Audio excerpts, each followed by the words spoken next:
Hello everybody and welcome to For the King. For the King is, well, let me quickly describe it to you. If you like turn-based RPG adventure games that are a little bit like Dungeons & Dragons, D&D, you'll probably like this game. This game is probably going to be right up your street. I have played quite a bit. I can resume my game, but I'm not going to.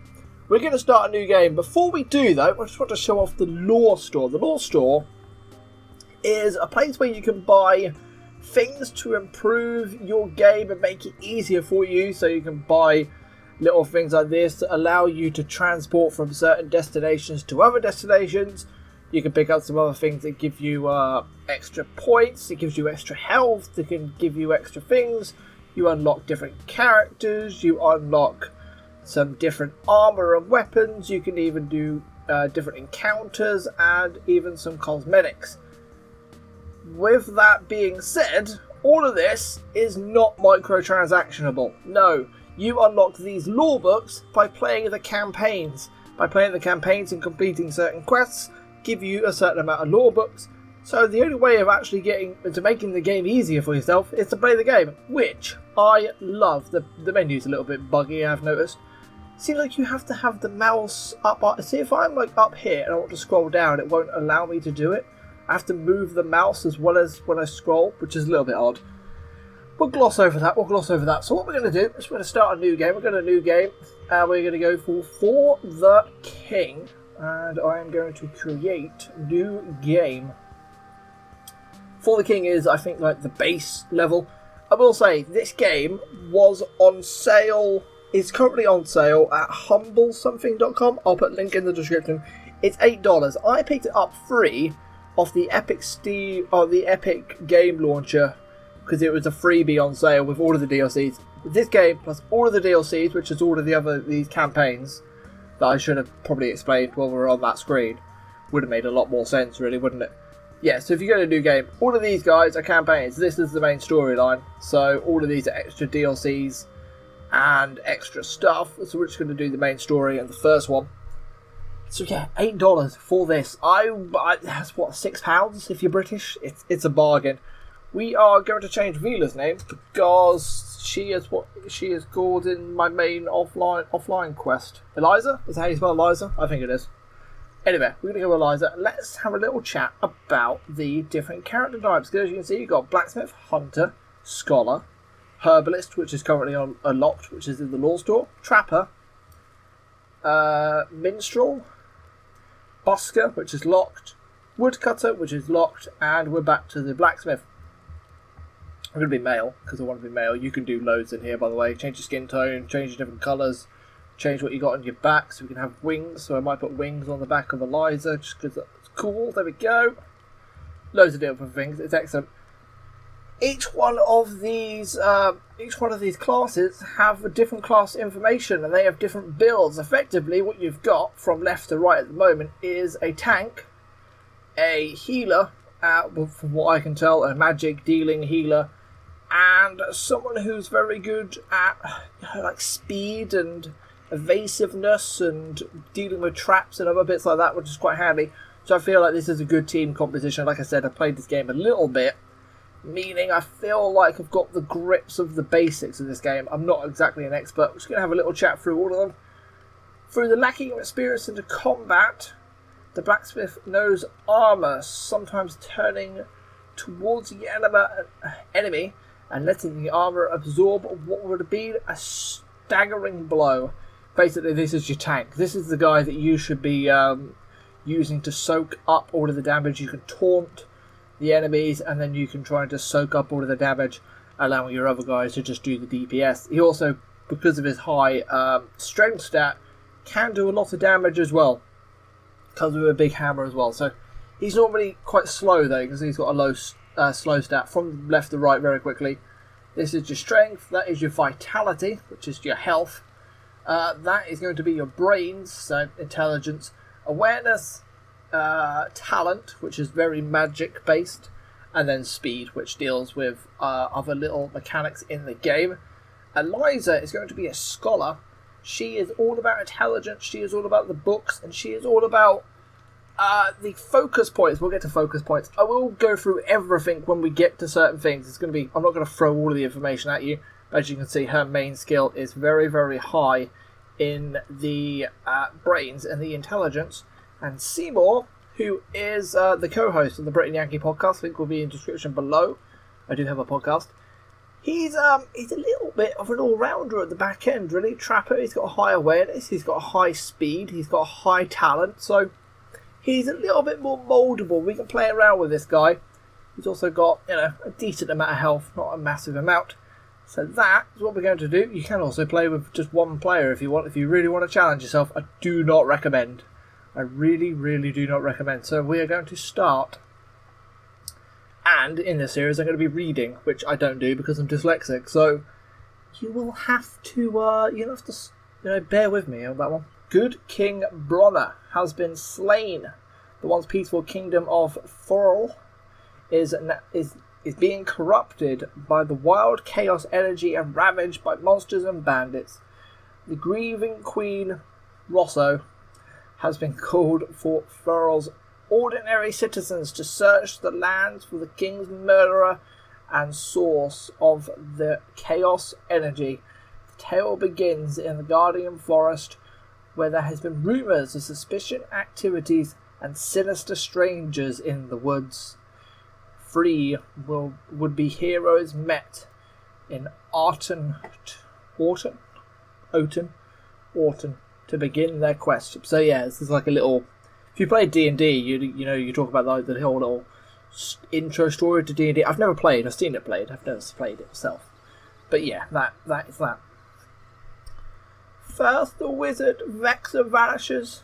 Then my own husband was slain in his palace. You may be the last hope of Thorl.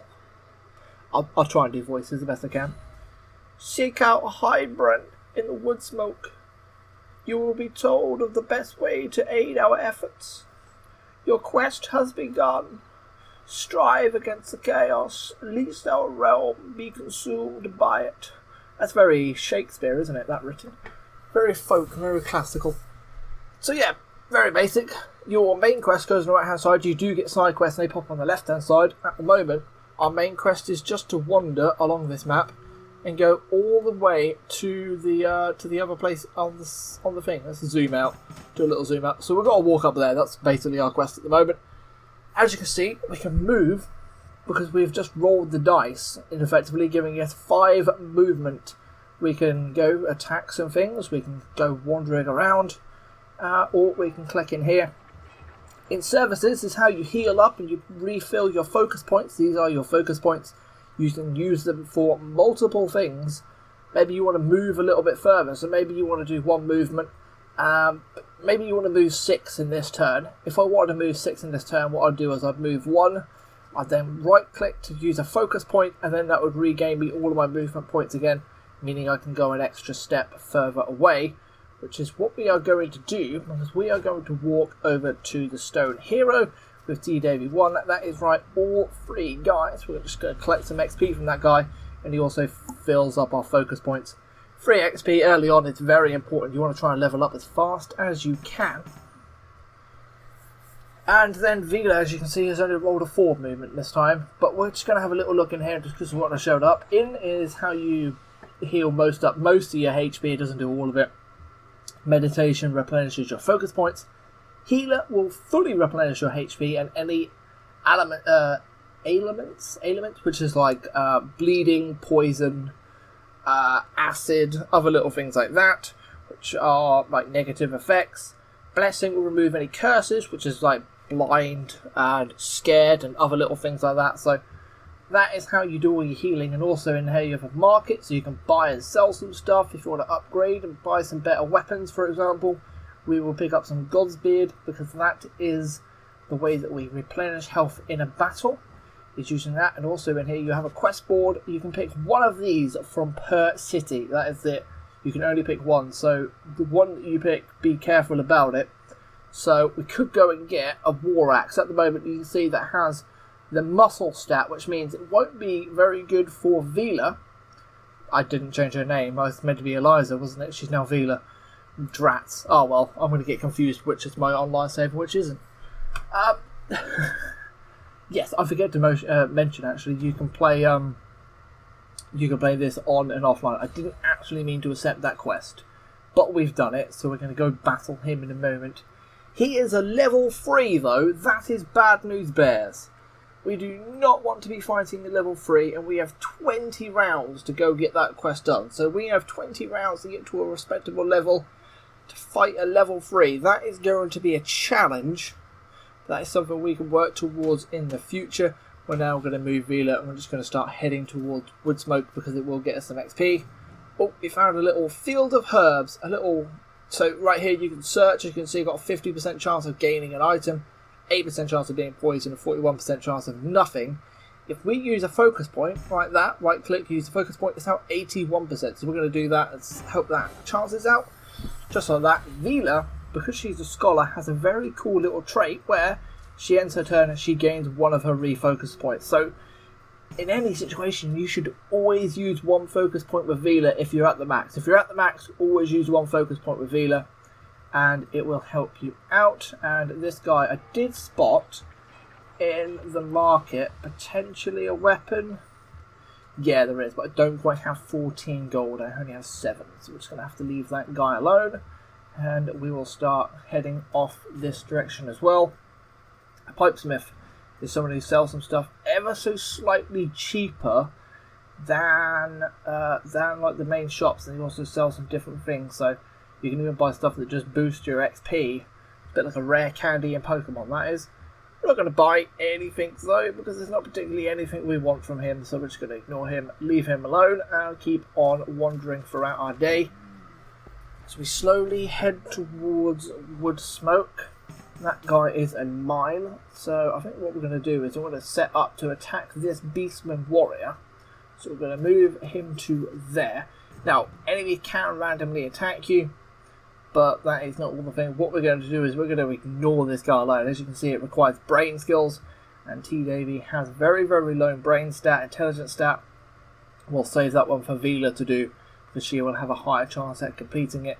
So we're just going to leave that one alone, and then press spacebar, which is normally enter. I've changed the controls for a spacebar.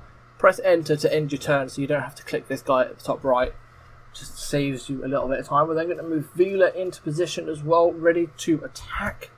And then we are going to use Seymour as the guy to engage the attack for a very important reason. So, move forward, engage the attack. As you can see at the moment, we're not just going to be fighting the Beast Warrior, we're also going to be fighting this plant level guy as well, who is just here. Now, if we want to just fight this Beast Warrior here, we will have to use Ambush. Ambush is all about having a high awareness stat, which Seymour has. So we can just click Ambush. Now, 66%. It's a bit of a gamble if we want to do it or not. I'm just going to left click and roll the dice. That is a success. So now we are 1v3 versus the Beast Warrior. He has 2 armor, meaning physical damage. So this is a physical damage attack, like that. It's only going to do 4 damage because it is going to be -2 due to this guy. We can use the armor piercing attack.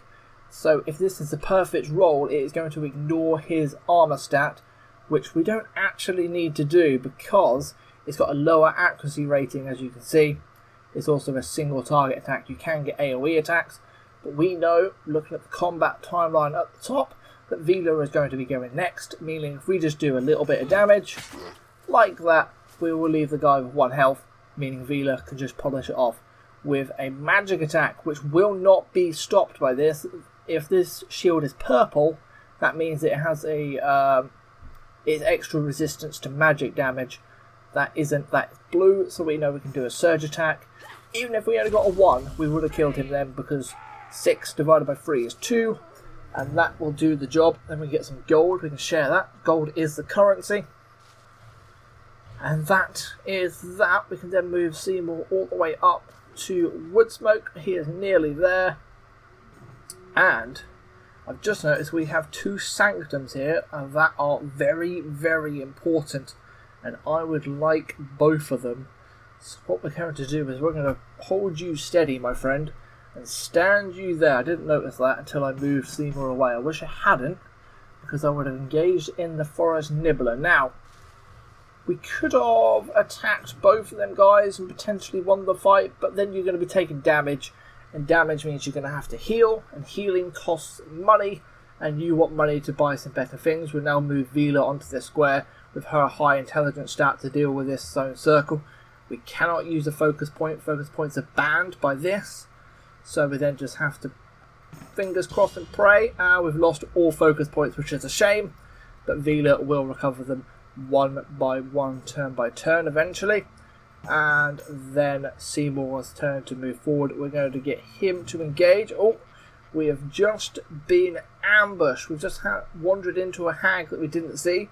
We have the choice. Do we want to sneak past and not engage in this guy? Do we want to ambush her and get her out of the way, or do we want to just fight her, fight both of the enemies that we want to fight, and then open up this pathway for us very, very easily? I'm going to go for an ambush because, one, we want to have easy little 1v3 fights, so that is the better way of doing it. Also, if you ambush and fail, they are further up in the timeline, which is the trouble. So she's got no armor stat, so we're just going to hit her with a normal attack and another normal attack, and that is the hag dead. But because we entered this with some movement to go, oh, we got an extra little warm collar here, which is all about having a high speed stat. So we have a choice. We can put it onto something like Seymour, who already has quite a high stat, and try and maximise it as best as we can. Or we can put it onto Davey, who has a low one, and try and even him out a little bit. I'm going to go for a maximum as fast as we can, so we're going to pop it on Seymour. And then, because we entered that fight with movement to spare, we can continue our movement. So we're going to now go and fight the Forest Nibbler. And yet again, we're going to ambush him. And that is a failure, but we are still a 1v3. Because it's a failure, he is going to go first, which means he is going to do damage. And that is 6 damage onto Seymour. And he is now bleeding as well, which means he will take large infrequent damage. We're now going to have 3 turns to try and get this guy dead. So hopefully that's 4 damage. Going to need a good little solid hit by Vila here to get a good chunk of damage on. There's another 6. And now if we get a perfect roll here, we will get all of the damage that we need. So I'm going to use 1 focus point and then hope to maximise it out. There we go. 10 damage kills the Forest Nibbler very, very nicely.